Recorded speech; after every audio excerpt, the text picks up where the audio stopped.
Les nuages couraient sur la lune enflammée, comme sur l'incendie on voit fuir la fumée, et les bois étaient noirs jusques à l'horizon. Nous marchions, sans parler, dans l'humide gazon, dans la bruyère épaisse et dans les hautes brandes, lorsque, sous des sapins pareils à ceux des Landes, nous avons aperçu les grands ongles marqués par les loups voyageurs que nous avions traqués. Nous avons écouté, retenant notre haleine et le pas suspendu. Ni le bois, ni la plaine ne poussaient un soupir dans les airs.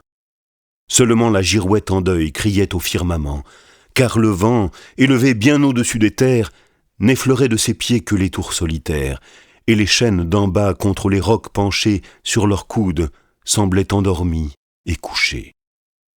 Rien ne bruissait donc, lorsque, baissant la tête, le plus vieux des chasseurs qui s'était mis en quête a regardé le sable en s'y couchant. Bientôt, lui que jamais ici l'on ne vit en défaut, a déclaré tout bas que ces marques récentes annonçaient la démarche et les griffes puissantes de 2 grands loups cerviers et de 2 louveteaux. Nous avons tous alors préparé nos couteaux. Et cachant nos fusils et leurs lueurs trop blanches, nous allions pas à pas en écartant les branches. 3 s'arrêtent et moi, cherchant ce qu'ils voyaient, j'aperçois tout à coup 2 yeux qui flamboyaient. Et je vois au-delà 4 formes légères qui dansaient sous la lune au milieu des bruyères, comme font chaque jour à grand bruit sous nos yeux, quand le maître revient, les lévriers joyeux. Leurs formes étaient semblables, et semblable la danse, mais les enfants du loup se jouaient en silence, sachant bien qu'à 2 pas, ne dormant qu'à demi, se couche dans ses murs l'homme, leur ennemi. Le père était debout, et plus loin, contre un arbre, sa louve reposait comme celle de marbre qu'adoraient les Romains et dont les flancs velus couvaient les demi-dieux Rémus et Romulus. Le loup vient et s'assied, les 2 jambes dressées, par leurs ongles crochus dans le sable enfoncé. Il s'est jugé perdu puisqu'il était surpris, sa retraite coupée et tous ses chemins pris.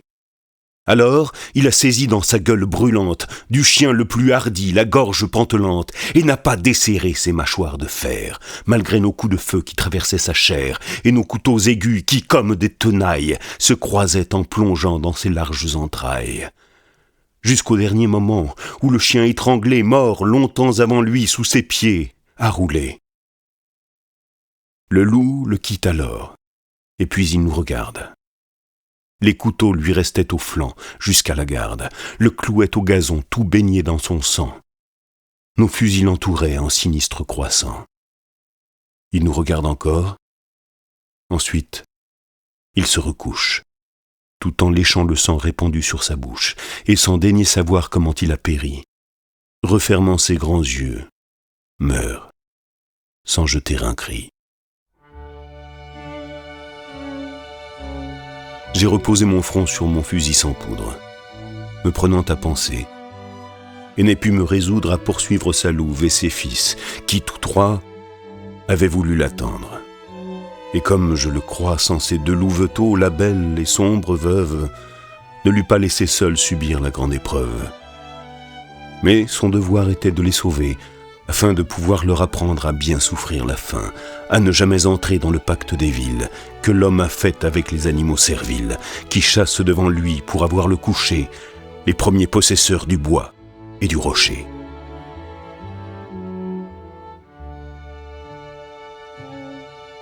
Hélas, ai-je pensé, malgré ce grand nom d'homme, que j'ai honte de nous débiles que nous sommes. Comment on doit quitter la vie et tous ces maux, c'est vous qui le savez, sublimes animaux.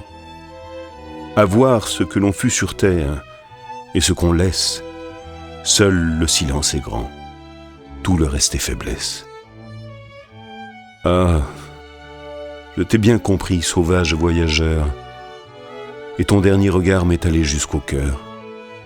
Il disait « Si tu peux, fais que ton âme arrive à force de rester studieuse et pensive, jusqu'à ce haut degré de stoïque fierté où, naissant dans les bois, j'ai tout d'abord monté.